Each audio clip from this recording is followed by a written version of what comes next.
Emek, Barış ve Demokrasi bloku çok önemli bir adım olarak değerlendiriyorum ben bu bloğu. Bu bloğun çok güçlü bir şekilde parlamentoya da yansımasından yanayız. Çünkü böyle bir bloğun parlamentoda temsil edilmediği takdirde parlamento bugünkü durumundan çok daha kötü sonuçlar doğuracak.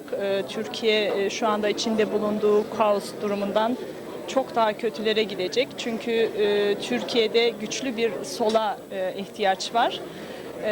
Biz 3 Kasım'dan itibaren bunun parlamentoya yansıyacağını ümit ediyoruz. Ve solda birliğin parlamentoda da çalışmalarını birlikte yürüteceğine inanıyoruz. Hiçbir demokratik ülkede %10 barajı diye bir baraj sistemi yok. Bu sadece Türkiye'de uygulanan bir sistem. Biz Türkiye'de de %10 barajının indirilmesinden yanayız. Çünkü halkın iradesi bu şekilde meclise yansımıyor.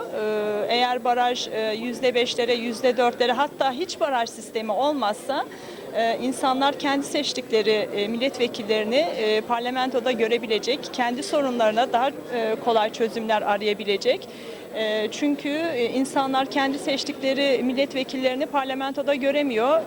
Bunun yerine başkaları gidiyor parlamentoya. Bu da insanları çok rahatsız ediyor. O yüzden insanların kendi iradesiyle seçtiği insanların meclise gitmesinden yanayız. Bu nedenle de barajın indirilmesinden yanayız.